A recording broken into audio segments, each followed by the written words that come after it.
Ya está. Ya está, ok. Bueno, buenas noches con todos. Mi nombre es Daniel Rosales Fernández. Soy bachiller en Ingeniería Física de la Facultad de Ciencias de la Universidad Nacional de Ingeniería UNI. Bueno, en esta oportunidad el taller va a tratar principalmente de hacer una introducción a lo que es la fabricación de celdas solares de perovskita, tratar un poco acerca del funcionamiento, los materiales por los cuales está compuesto y técnicas de caracterización. Eh,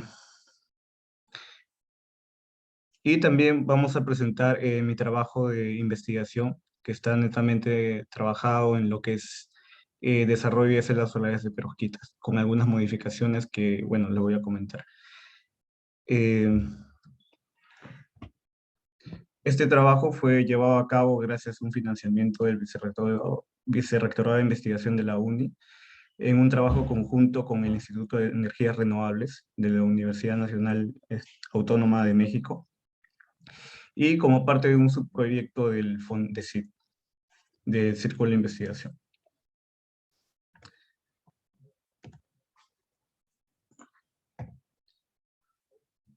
Bueno, acá he puesto unos objetivos que son básicamente orientados a mi trabajo de investigación. Sin embargo, acá hay algunas palabras técnicas, pero vamos a hacer un pequeño review, un repaso en introducción, ¿no?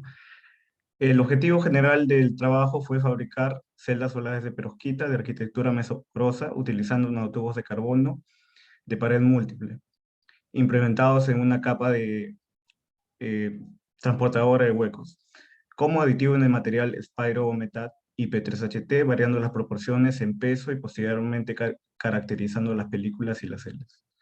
Más adelante vamos a aclarar muy bien toda esta terminología. Bueno, como introducción y para poner en contexto y darle el valor a esta investigación, toca hablar un poco de la problemática del consumo energético. Como es bien sabido, en los últimos años, el principal, la principal fuente de consumo energético eh, son los combustibles fósiles, ¿no? De fuentes de hidrocarburos, los cuales tienen una gran contribución a lo que es la polución. Por otra parte, del 2.2%, 6.9%, 11%, tenemos estas otras alternativas de energía, ¿no? Donde ubicamos a las energías renovables dentro del 11%. De este 11%, tenemos la de biomasa, solar, geotérmica, biocombustible y estas otras energías alternativas que son la de biomasa, viento y geotérmica, ¿no? Vemos que aún es un porcentaje pequeño, sin embargo, de acuerdo a reportes internacionales, como el de Renewables Global Status Report, se nota que a medida que pasan los años, la inversión en lo que es tecnología fotovoltaica está aumentando considerablemente, ¿no? Todo esto con un enfoque de desarrollo sostenible. Ahora, con respecto a la situación de Perú en el contexto del campo de energía fotovoltaica.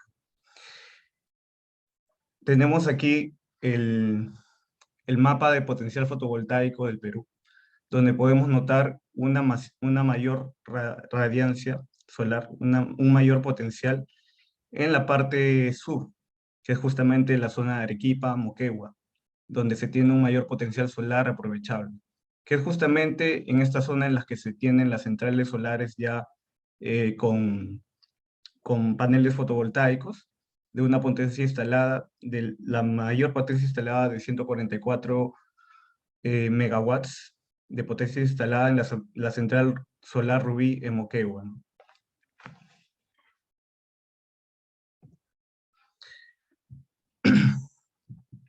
Ahora, Si bien es cierto, hemos comentado acerca de las tecnologías, de la implementación de las tecnologías fotovoltaicas, lo que son celdas solares, eh, es cierto que todos estos dispositivos son basados en tecnologías de silicio, que es una tecnología que ya tiene 60 años de maduración, las que se encuentran comercialmente ya en el mercado, ¿no? Que podemos, creo que todos aquí conocen o han visto alguna vez un panel solar de silicio, ¿no?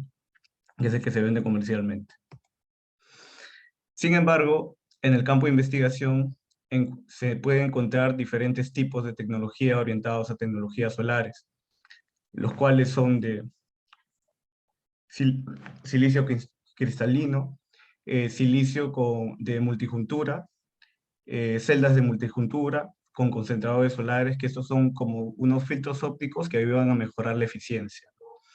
Esta es una carta en la que se reportan todos los tipos de tecnologías fotovoltaicas que existen en el mundo, ¿no? Y una evolución de los valores de eficiencia en el tiempo, ¿no? Aquí podemos ubicar, por ejemplo, la tecnología del silicio, que nace aproximadamente en los años 70, y cómo evoluciona los valores de eficiencia con el tiempo, ¿no? Podemos ver que desde el año 75, partiendo de un 13%, hasta el 2020, por ejemplo, para esta tecnología que sería monocristalino sin concentrador solar, llega a una eficiencia del 27%. Ahora acá hay un punto bastante importante que analizar.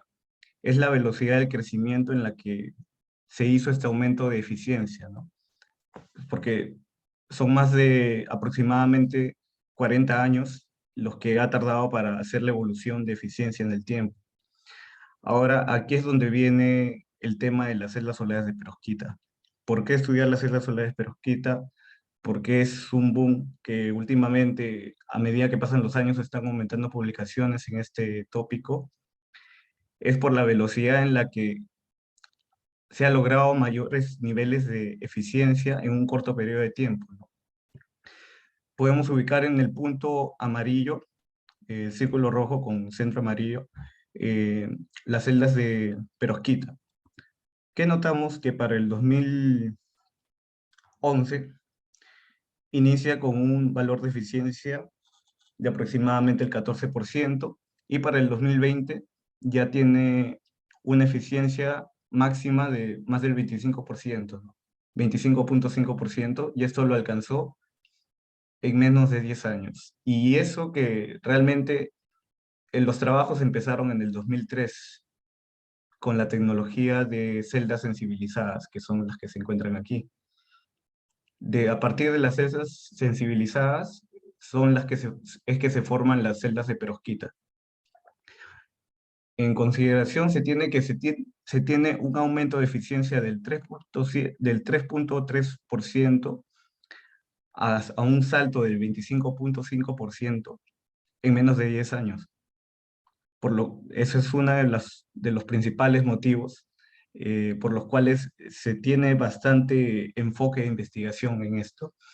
Y además porque los procesos para hacer la fabricación de este tipo de celdas es muy económica en comparación de las tecnologías de silicio. Que cuando hablamos de tecnologías de silicio estamos hablando de un grado de pureza de 99,99969 por ciento, ¿no? De pureza para poder lograr el efecto fotovoltaico. Acá hay un gráfico más detallado con las celdas que les comento, como la pendiente de crecimiento de eficiencia en el tiempo es mucho mayor a comparación de las otras tecnologías, sin considerar que en las otras tecnologías, que si bien alcanzamos, por ejemplo, estos niveles de 47,1%, estos se hacen por multijuntura, con concentradores solares, y estos están aplicados a tecnología espacial. Por ejemplo, los satélites usan este tipo de paneles que tienen una tecnología especial y con elementos activos que ayudan a que tenga esa eficiencia. Sin embargo, Eh, Hablando de las celdas solares de película delgada, que son unas de las que hablamos de perovskita y las sensibilizadas, sus técnicas son realmente sencillas porque no requieren procesos costosos como puede ser de alta temperatura, de alto vacío. Es uno de los principales beneficios, ¿no? Que se puede producir incluso con una tecnología bastante simple, ¿no? Uno de los enfoques que más a mí me motivó el estudio de este tipo de celdas es que básicamente lo podemos fabricar de manera nacional, ¿no? Y eso es algo que realmente es motivador, ¿no? Porque si nosotros desarrollamos una técnica estandarizada para la fabricación de celdas de perovskita, eh, podemos tranquilamente producirlo, ¿no? A nivel ya de producción. Sin embargo, para hacer el salto de probeta, de unas probetas de laboratorio pequeñas a un escalamiento ya comercial, es que se tienen bastantes retos, porque, bueno, de momento les he comentado cosas bastante positivas de las celdas de perovskita, que son la evolución de eficiencia, en el aumento de eficiencia drástico en un poco tiempo. También son muy baratas de producir. Los costos de la producción no son muy costosos. Sin embargo, uno de los principales inconvenientes con esta celda es su estabilidad, debido a que si este valor de eficiencia, si bien alcanzamos el 25%, a medida que pasa el tiempo, en horas o meses, este nivel de eficiencia decae, baja. Y eso se debe a la composición que tiene el material.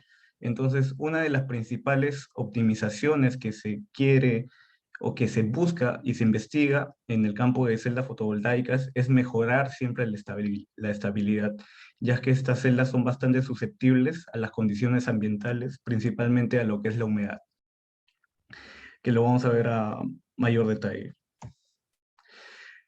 A todo esto, ¿qué es perovskita? Perovskita es una estructura cristalina, no es un compuesto en sí. De hecho, sí hay un compuesto que se llama perovskita, pero en este caso se atribuye el nombre perovskita a la estructura, que se compone de dos, eh, de dos cationes y un grupo oxígeno. Entonces, dependiendo nosotros de los elementos que vamos a ubicar dentro de esta estructura cristalina, es que vamos a tener diferentes niveles de energía, que son, bueno, el ancho de banda prohibida, el bandgap, ¿no? Que esto está bastante relacionado a lo que es la captación de energía solar.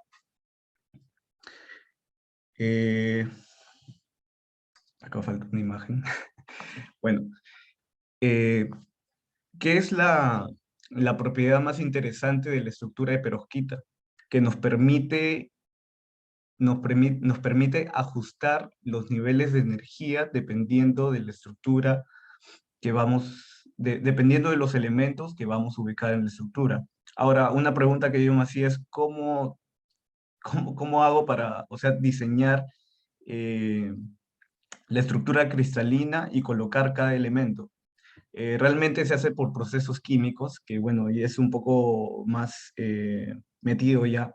Sin embargo, le puedo dar resumidamente que mediante por procesos químicos es posible hacer diferentes combinaciones de elementos con esta estructura. Entonces, para este compuesto, que es trilloduro de metilamonio de plomo, que es el más comúnmente usado, tenemos este valor de energía que es 1.5 electronvoltios.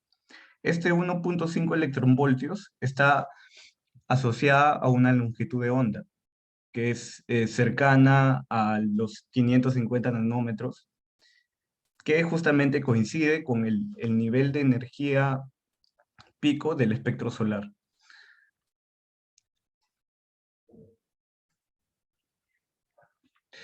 Entonces, ¿cómo funciona la perovskita? Tenemos el compuesto de perovskita y este, al ser irradiado por la luz, va a generar dos portadores de carga, que van a ser electrones y huecos. Los electrones son portadores de carga negativos y los huecos son portadores de carga positivos.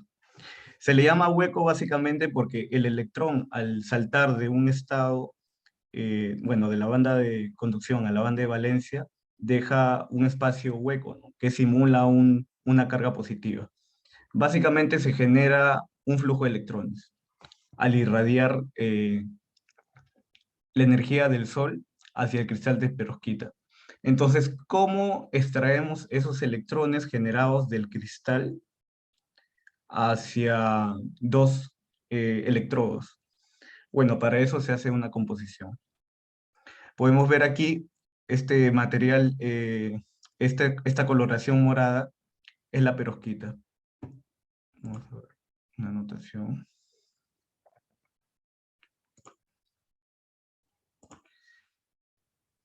Bueno, viene la radiación solar con una energía, bueno, sabemos que el espectro solar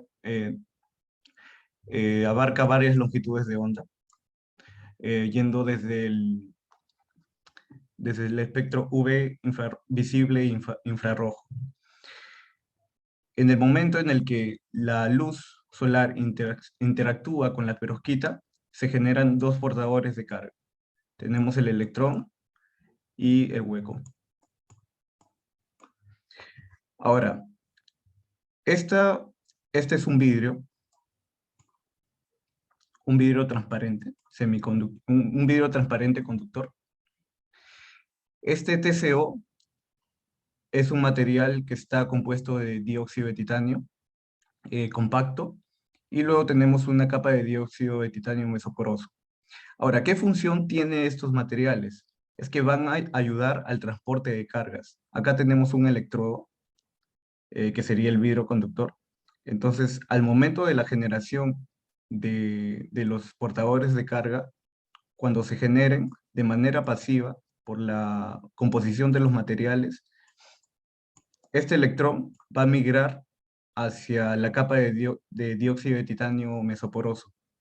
Entonces se va a mover en este sentido, y los huecos van a moverse hacia el otro sentido por esta capa que es HTM, que son de las siglas en inglés de Hole Transport Material, que es capa transportadora de huecos.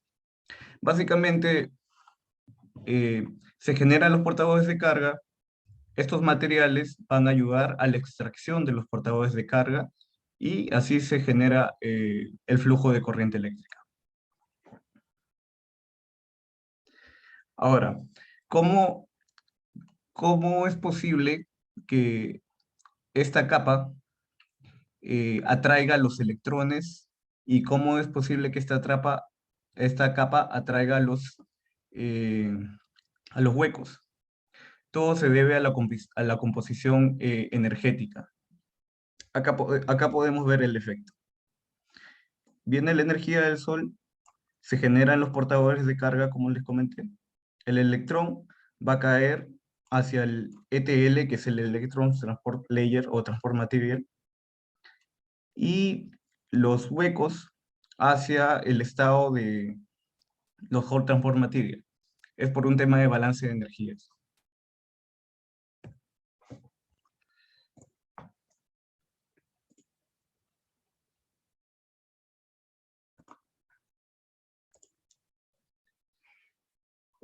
Ahora, las celdas de perovskita se componen de un sustrato, que sería el vidrio. Luego se deposita una capa de dióxido de titanio o otro material alternativo que tenga la propiedad de recolectar los electrones. La capa de perovskita, la capa transportadora de huecos y el electrodo, ¿no? Ahora, estas son diferentes arquitecturas que se presentan para los tipos de celda de perovskita, ¿no?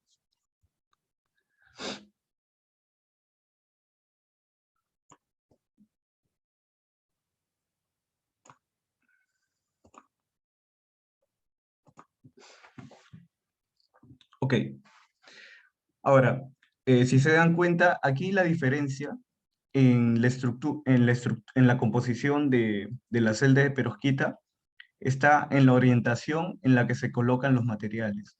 Acá podemos ver que tenemos la perovskita efectivamente, sin embargo, en este lado tenemos el material transportador de electrones y por el otro lado el material transportador de huecos. Cuando hablamos de una estructura invertida, simplemente se invierten los materiales transportadores de carga. En este caso tenemos el material transportador de huecos hacia abajo, por el lado del sustrato, y hacia arriba el material transportador de electrones.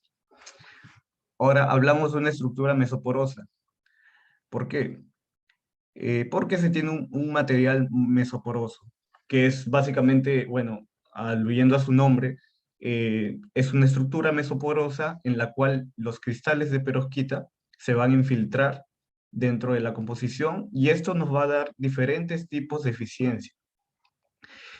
Cada uno va a tener su pro y su contra, ¿no? Son cuatro estructuras típicas que se tienen. Bueno, acá nuevamente se vuelve a ver el efecto, bueno, un poco más a detalle de la generación de los portadores de carga y el camino que dan, ¿no? Cómo se da el flujo, ¿no? El HF hace referencia a la energía proveniente de las longitudes de onda del espectro solar.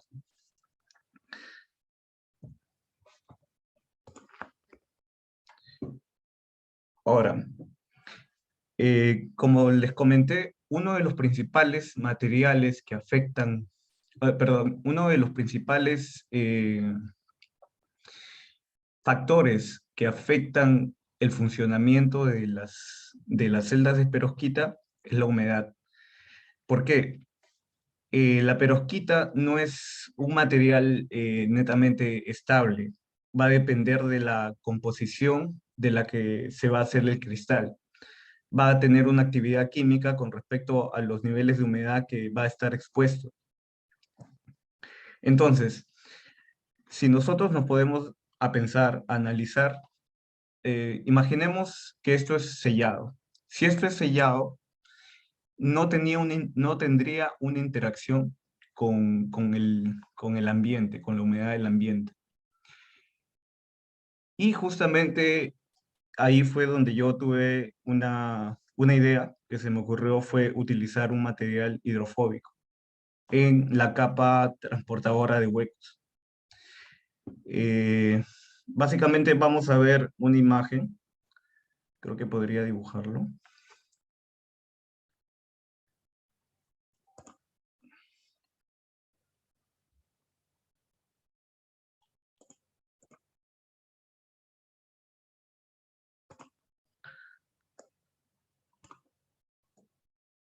Tenemos aquí un vidrio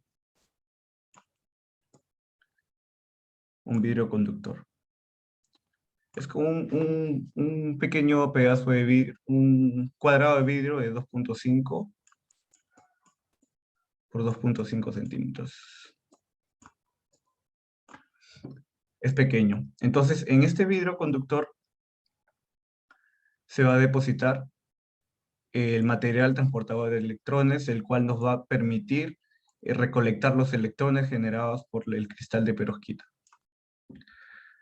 Luego de esto, se deposita una capa de perovskita, que es la encargada de generar los portadores de carga. Luego tenemos una capa transportadora de huecos.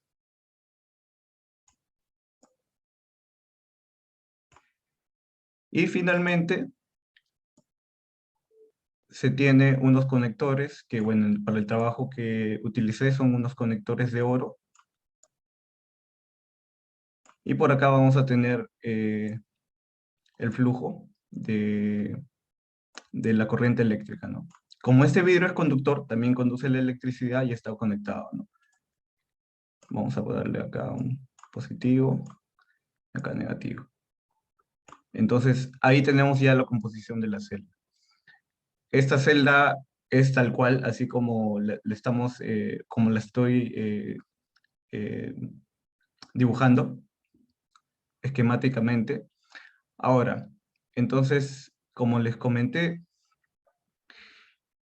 uno de los principales factores que afecta es la humedad, porque esta celda tiene los filos que están expuestos al ambiente. Es por ello que si tenemos altos niveles de humedad, van a empezar a afectar a la celda, a deteriorar, y eso va a hacer que los niveles de eficiencia disminuyan con el tiempo.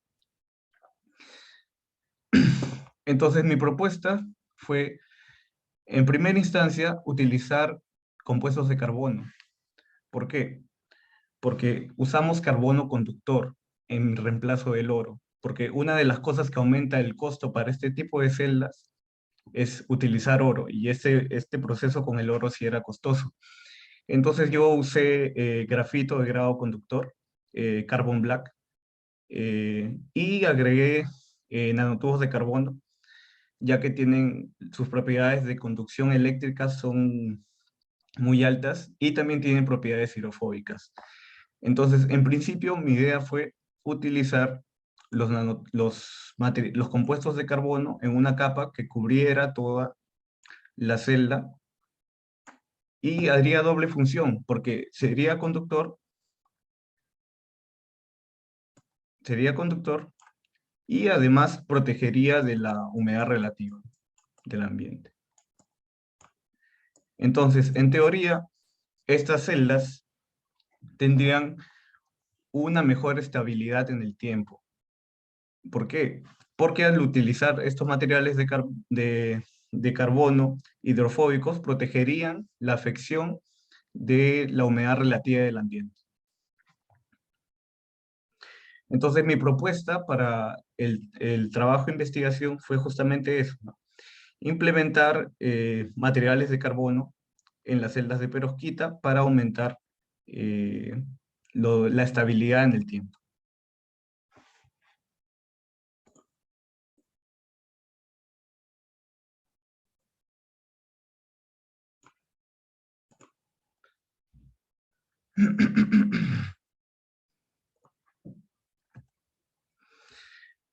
Bueno, aquí presento los materiales que usé para la fabricación de, de la celda.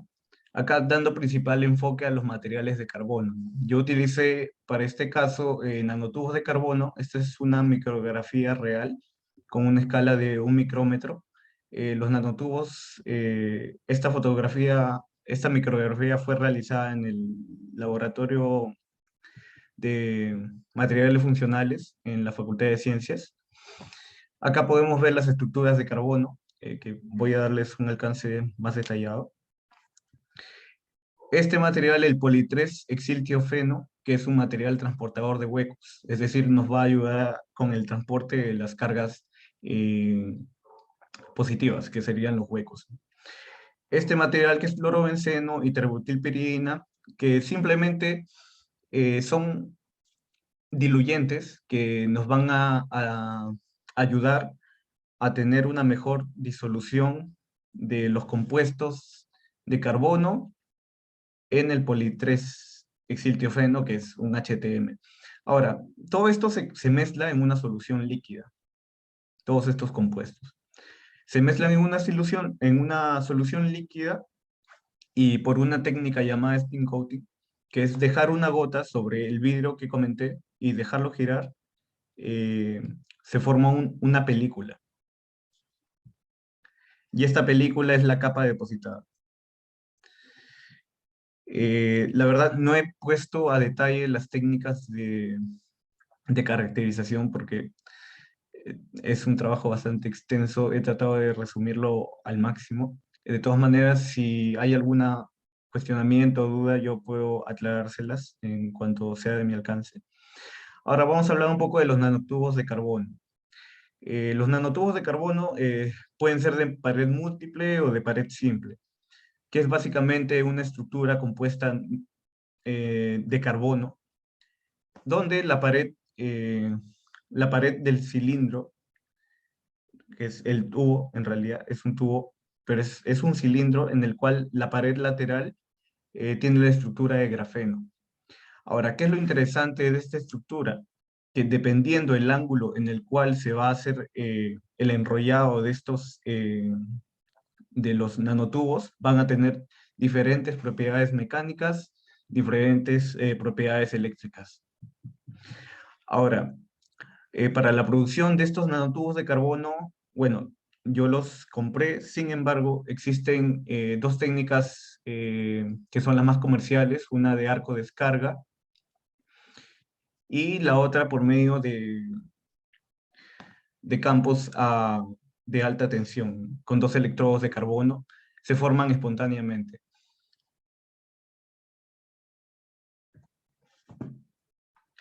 Ahora, como les comenté, estos cuatro compuestos que están aquí están mezclados en estas soluciones. Ahora, como yo planteé utilizar nanotubos de carbono, pero realmente sí tenía referencias de trabajos anteriores, sin embargo, en las publicaciones nunca ponen la información completa, obviamente. Eh, Me tocó experimentar. Me empecé a probar con diferentes materiales que sean compatibles con la producción de las celdas solares de perovskita para encontrar qué compuesto me va a dar una mejor disolución. Y como se puede ver aquí claramente, para este material que es el clorobenceno, eh, vemos que se decanta, ¿no? Y lo que se buscaba era tener una buena dispersión, como era el caso de etilacetato que tenemos aquí, el, bueno, y el alcohol isopropílico. Entonces, luego de una experimentación, de un proceso de ensayo y error, con algunos procesos de sonicación, es que llego a elegir el material clorobenceno, que es el que justamente les indiqué anteriormente. Bueno, aquí también fue una fase de experimentación, mejorando ya el proceso. Ya obtuve una mejor disolución de los nanotubos de carbono en la solución para luego depositarlos.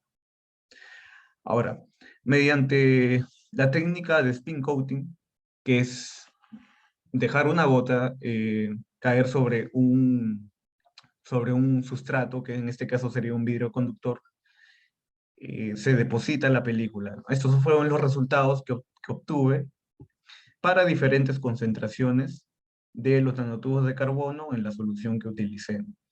Bueno, acá, si bien a simple vista podría haber tenido una buena solución cuando lo llevé a microscopía óptica, pude notar que no tenía una solución, una dispersión muy ideal, ¿no? Lo ideal es que sea continuo, o lo más continuo posible para evitar pérdidas por resistencia eléctrica de los nanotubos de carbono.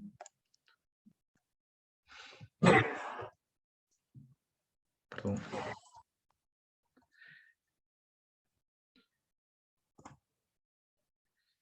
Sí, estas son las celdas, como les comento, ¿no? Esto ya es más visual.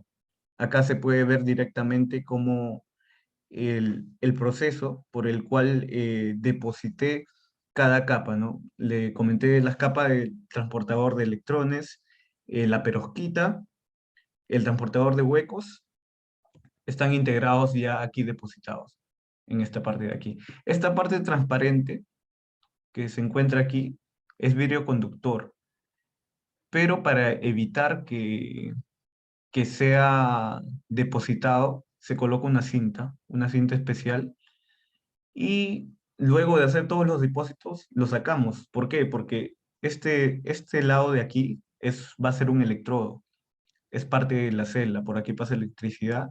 Entonces, en esta parte negra vamos a depositar oro, el oro que va a cerrar el circuito, ¿no? Por acá tendremos, por decir, la salida positiva y por aquí la salida negativa.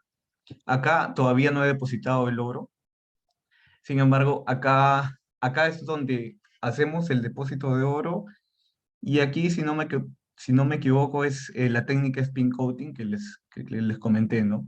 Se deja caer una gota en, en el sustrato, que serían estos vidrios, y se va formando la película. A ver.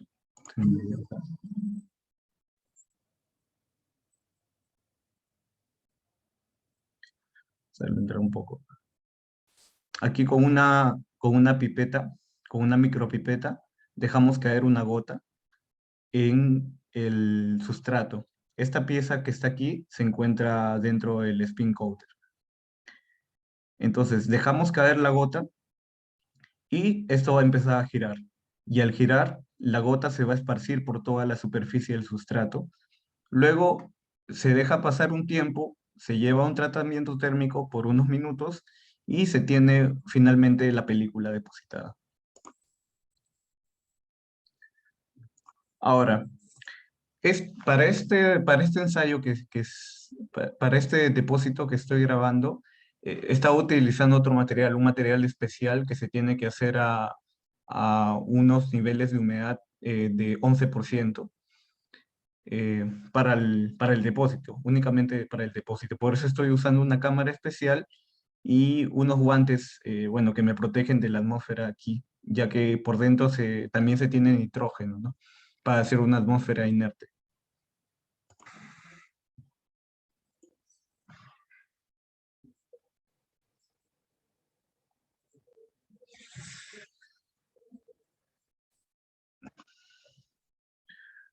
Bueno, ese es un proceso algo tedioso. Verdaderamente ese es otro material, pero justamente ahí es otra innovación en la que pensé, ¿no? Para estos materiales que estoy utilizando aquí, yo no necesito usar estas condiciones. Simplemente las puedo hacer a depósito a temperatura ambiente. Y eso me reduce mucho aún más el costo y la dificultad del proceso. Ahora, aquí, esta es una máquina de evaporación química en la cual se está depositando una película de oro, ¿no?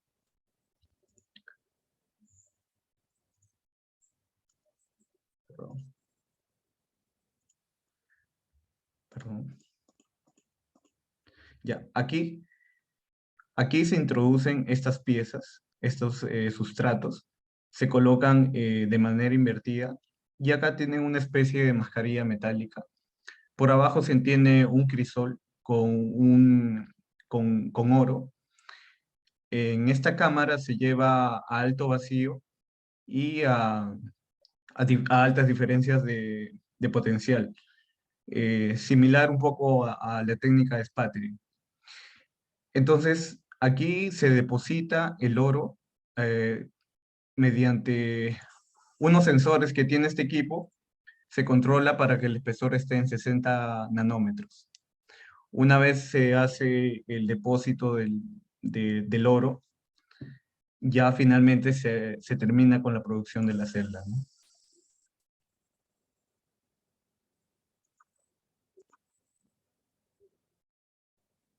Esa es la máquina alto vacío y bueno, aquí abajo se encuentran los sensores, ¿no? Aquí se tiene información del espesor de la celda, perdón, del espesor de la película de oro depositada y los niveles de tensión, corriente y de presión a los que se está llevando el proceso, para finalmente tener esta celda.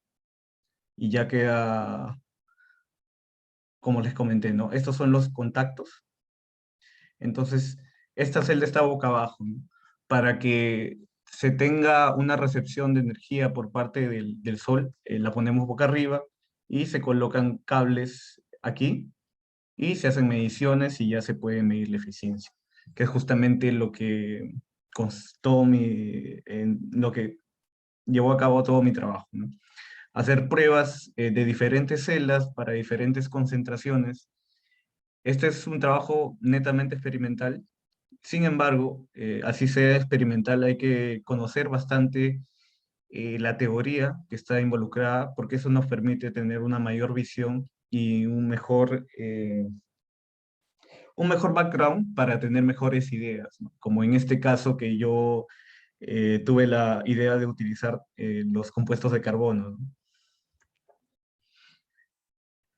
Eh, bueno, ahora vamos con mediciones de absorbancia, transmitancia y reflectancia. Todas las mediciones que hice fue en el rango del espectro visible únicamente. Estamos hablando de 300 a 900 nanómetros, ya que un resultado interesante que de verdad a mí me pareció bastante interesante, ya que no todos estos ensayos que he mostrado y los videos ya los hice en el laboratorio de celdas híbridas, celdas solares híbridas en la UNAM, en México, ya en un laboratorio especializado donde únicamente trabajan en la fabricación de celdas solares de perovskita. Entonces podemos ver que como simplemente por la técnica de sputtering, variando la concentración, podemos eh, variar las propiedades ópticas de la película.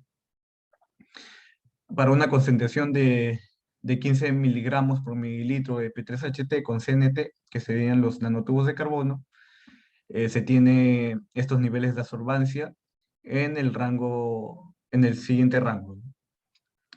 De la misma manera, los valores de reflectancia y transmitancia varían. Y no solamente hay que tener en cuenta que varía en base a la concentración, sino también al espesor, ya que por medio de un perfilómetro se mide los espesores de cada tipo de concentración y podemos ver que, bueno, para la concentración de 15 miligramos por mililitro se tiene un promedio de 121 nanómetros, 158 nanómetros, 240 nanómetros. Ahora, si podemos un poco más de atención en el análisis de las gráficas, para el que tiene mayor concentración es totalmente correlacional que se tenga un mayor espesor. Y los que tienen mayor espesor, al 25%, tienen una menor transmitancia. Mientras que para los más delgados, que sería 15, se tiene un mayor valor de transmitancia, lo cual está bastante relacionado con la transparencia, ¿no? Y es básicamente algo que se ve, ¿no? O sea, cuando ves ópticamente, o sea, cuando ves en una inspección visual eh, un depósito con 15 miligramos por mililitro a comparación de 25 miligramos por mililitro, el de 15 miligramos por mililitro tiene cierta translucidez a comparación del de 25 miligramos por mililitro, ¿no? Ahora, esto lo saltamos. Ya. Es, Estas curvas que están acá son las curvas de caracterización fotovoltaica. Yo probé para diferentes componentes diferentes nomenclaturas, utilizando diferentes concentraciones de terbutilpiridina, que es uno de los diluyentes que ayudan a la dispersión de los nanotubos de carbono, obteniendo que en esta curva, que es la más prominente, bueno, acá no he puesto los valores de eficiencia, sin embargo, es la que tiene mayor fill factor, un factor de llenado. Ahora, en teoría, yo estoy agregando 0 microlitros, 10 microlitros, 20 microlitros, 30 microlitros. ¿Por qué?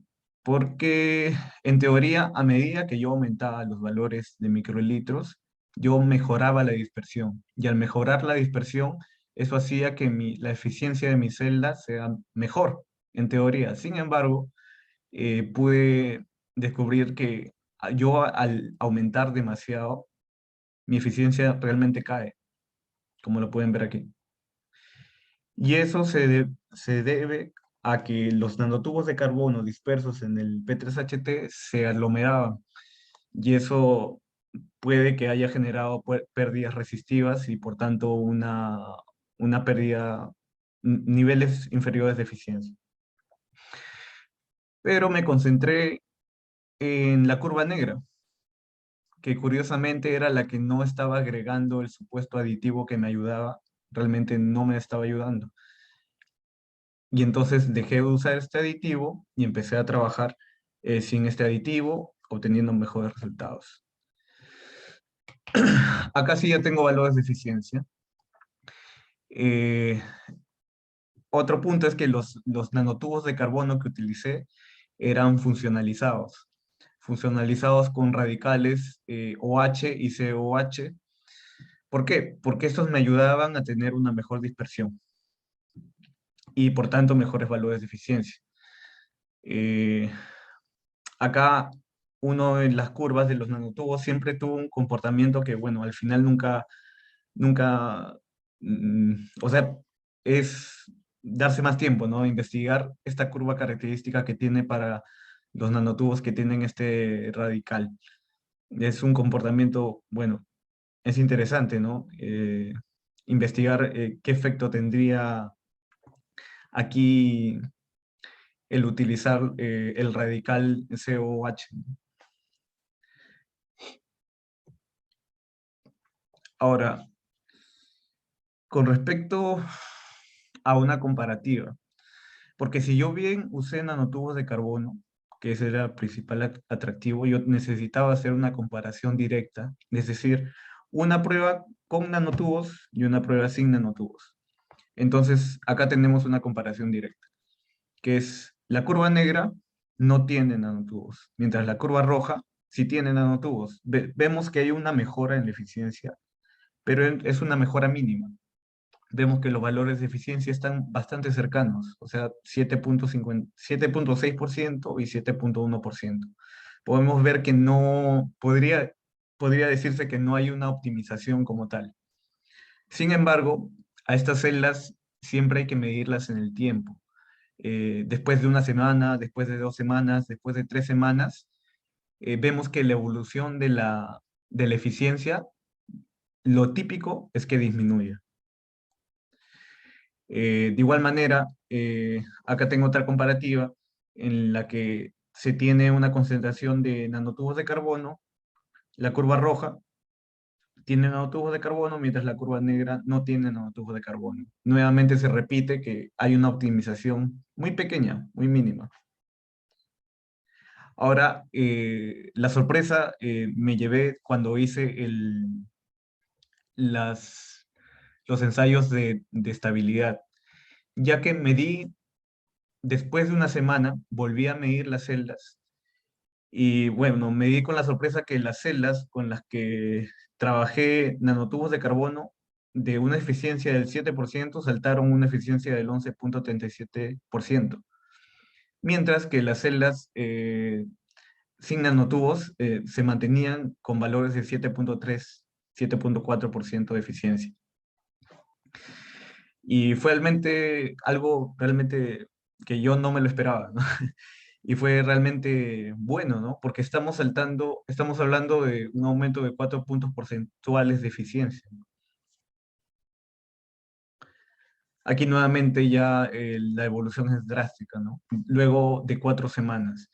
Luego de 4 semanas, el que no tiene nanotubos de carbono, la eficiencia después de 4 semanas bajó de 7% a una eficiencia del 5.7%, mientras que de los nanotubos de carbono se mantuvo en un 10%. Bueno, bajó, porque estaba en 11, ¿no? Estaba en 11%, pero bajó a 10. Sin embargo, se mantuvo por más de 4 puntos porcentuales de eficiencia de las celdas que no se utilizaban nanotubos de carbono. Y este comportamiento, después de que descubrí que se estaba dando en las celdas que utilicé, ensayé todas las celdas con nanotubos de carbono y efectivamente todas las celdas con nanotubos de carbono tenían eficiencias mayores al 10%, mientras que las de P3HT se mantenían, la que más valor de eficiencia tenía estuvo en 7.3. Y aquí ya la comparación ya sí es bastante notoria con respecto a una optimización. Lo otro importante es la reproducibilidad de las celdas, ¿no? Acá podemos ver que no, la dispersión no es mínima. Bueno, este es para 3 valores, creo que por aquí tengo más. Pero sí, en cuanto a las que no se tiene nanotubos de carbono, los valores, las mediciones eran más dispersas. Mientras que en las que sí se tiene los nanotubos de carbono, se tiene una dispersión mínima, o sea, una mejor reproducibilidad. Ahora, eh, de los valores de eficiencia en el tiempo, ya para el ensayo de estabilidad, se nota ya en esta curva eh, la evolución histórica de la eficiencia, ¿no? Entonces empezamos con con la fabricación de las celdas, donde la que no tenía nanotubos, el mejor resultado estaba por encima del 7%, mientras que la que sí tenía nanotubos eh, estaba cerca al 7%, pero luego de 200 horas aproximadamente se tiene un salto drástico a un valor de eficiencia mayor del 11%, que se mantiene después de las 1400 horas. Mientras que la del que no se tienen nanotubos de carbono eh, disminuye en el tiempo, ¿no?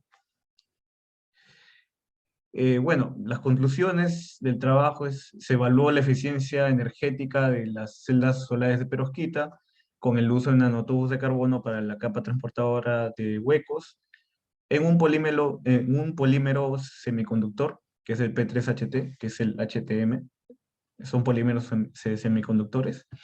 Se evidenció una optimización en cuanto a los parámetros de caracterización fotovoltaica para la aplicación de los nanotubos de carbono en las celdas solares de perovskita, lográndose una corriente de cortocircuito de 17,68 miliamperes y un valor máximo de 943 milivoltios.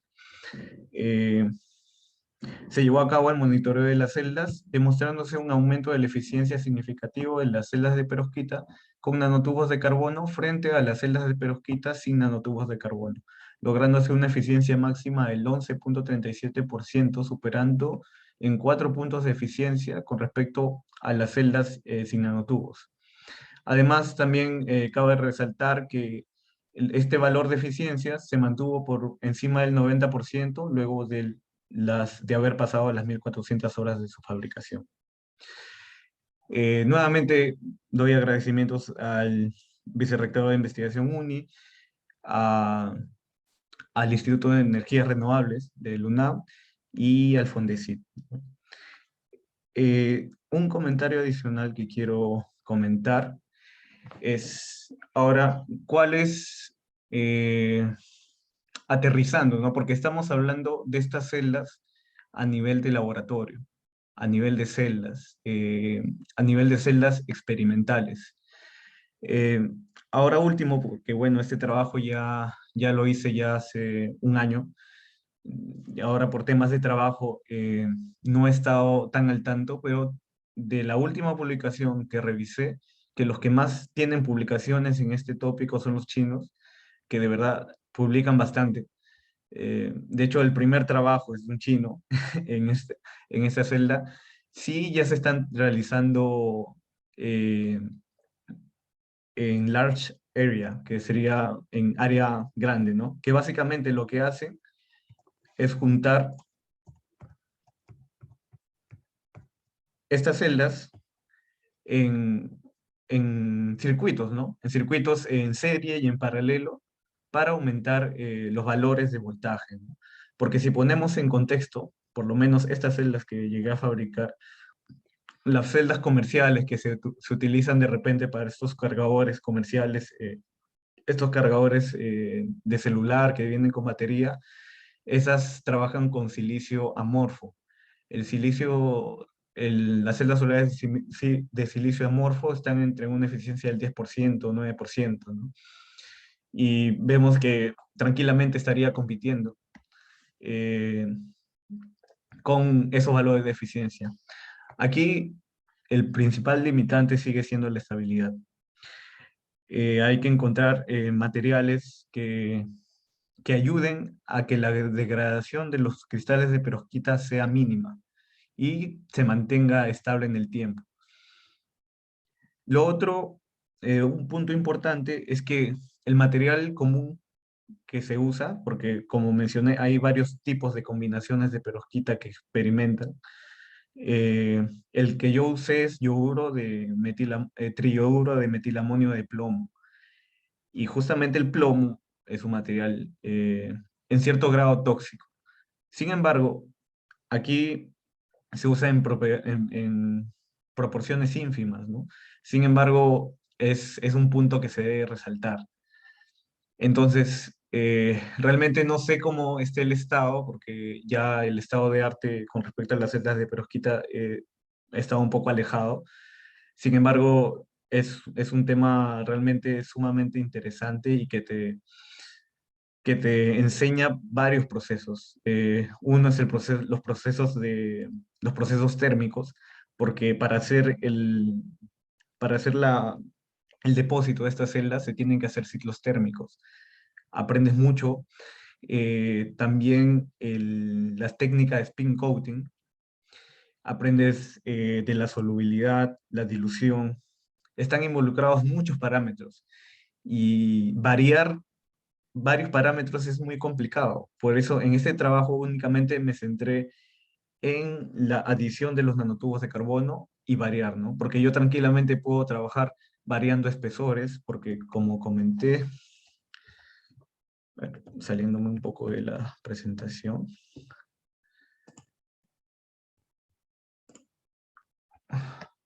quisiera mostrarles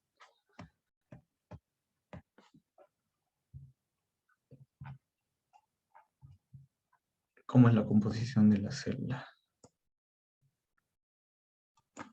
Claro. La celda es así, es tal cual lo que dibujé, ¿no?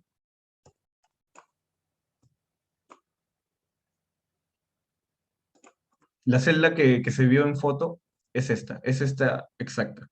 Se tiene el vidrio conductor, el, el dióxido de titanio compacto, el, el dióxido de titanio mesoporoso, los cristales de perovskita, el material transportador de huecos, que es Spyro, y oro. Ahora, si se dan cuenta, cada uno tiene un espesor diferente. Otra manera de experimentar y estudiar, porque básicamente es ensayarlo, ¿no? Claro que se puede ver desde un punto de vista teórico. Sin embargo, a veces la teoría y la experimentación nos sorprenden y no nos dan los mismos resultados. Tranquilamente podemos empezar a trabajar con diferentes espesores. O hay algunas celdas que son free HTM, que no usan esta capa. Esta capa la retiran y directamente usan el oro y tienen otros valores. Realmente hay bastante flexibilidad en cuanto a la fabricación de estas celdas y las fases de experimentación realmente son bastante interesantes. A los interesados podrían contactarse conmigo mediante algún correo. Yo podría quizá compartirle algunos papers o qué información quisieran de alcance, si quieren entrar un poco en este tema de celdas de perovskita, que realmente sí está involucrado bastante la parte experimental como la parte teórica, ¿no? Al comienzo hablé un poco de teoría de bandas, un poco de semiconductores, un poco de energía, que realmente sí es, bueno, para mí es apasionante, ¿no? Y espero haberles transmitido en esta presentación un alcance de este tema, ¿no?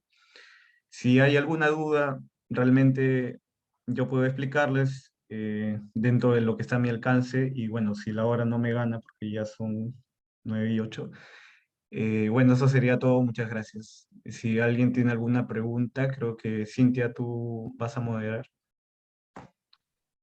Sí, chicos, gracias, Gilman. Si alguien tiene alguna consulta, es el momento. Sí, acerca de la Yo fabricación. tengo una consulta.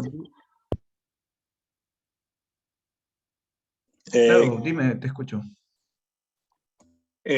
¿Cuántas perovskitas entran en su plano de depósito, ¿no? De cuánto es el tamaño de la celda, ¿no? ¿El tamaño de la celda cristalina se refiere o el tamaño de la celda De solar? la celda cristalina, De la celda cristalina. sí. ¿Cuánto espesor es? El espesor de la celda cristalina. Sí. No, el espesor donde se deposita la perovskita, ¿cuánto espesor es? ¿Cuántas celdas entran? La capa el espesor de la capa se refiere. Sí, donde entra la perovskita, donde se deposita la perovskita, ¿cuántas celdas entran? No podría darles información en realidad. No, no es algo que haya medido dentro de mi proceso experimental. Actualmente, ¿dónde está trabajando? También quería preguntarle. Bueno, yo actualmente trabajo en una empresa llamada AGP que se dedica a hacer vidrios con tecnología embebida, ¿no? Para la industria automotriz. Yo trabajo en el área de validaciones, haciendo mediciones, un poco ópticas, mecánicas, en ese área, ¿no? ¿Acá en Perú? Sí, sí. Gracias. ¿Alguna otra consulta, duda? Sí, tenía una consulta acerca de la fabricación, me pareció bastante interesante. Las que fabricaste eran con electrodos de oro, ¿cierto? Pero habían otras que mencionaste que podían hacerse en condiciones ambientales sin mucho problema. Así es. Claro, como te digo, las de electrodos de carbono, que justamente, bueno, este trabajo que tengo acá es un híbrido en realidad, porque yo inicialmente, mi idea principal era reemplazar el oro por el carbono. Sin embargo, cuando yo fui a México, el equipo que yo utilizaba no disponían ellos. Entonces, bueno, tuve que improvisar con los equipos que yo tenía a la mano ahí en México. Y lo que hice fue utilizar los nanotubos, utilizarlo como un aditivo. Pero sí, lo que dices es cierto. O sea, hay materiales, hay celdas, tipos de celdas que no necesitan estas condiciones tan controladas, pero aún así tienen limitancias con respecto a la estabilidad en el tiempo. Claro, entiendo. Igual, creo que resulta, poniéndolo en aspectos generales, un poco más convenientes que las de silicio, ¿no? Porque o sea, la eficiencia está también igual casi a la par, pero la fabricación es bastante más Claro, sencilla. sí, sí, o sea, de momento no no habría punto de competencia en realidad ahora, actualmente, sobre las En celdas desarrollo. claro, están todavía aún en desarrollo. Sin embargo, es un mismo desarrollo que en un inicio también tuvieron las celdas de silicio.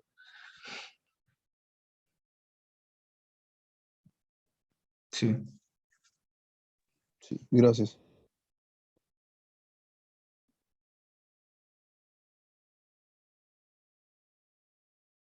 ¿Alguna otra consulta?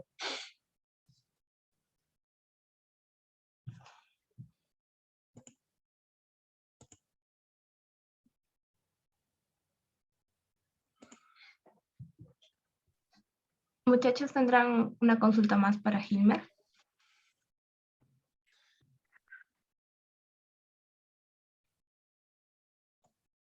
Bueno, estas,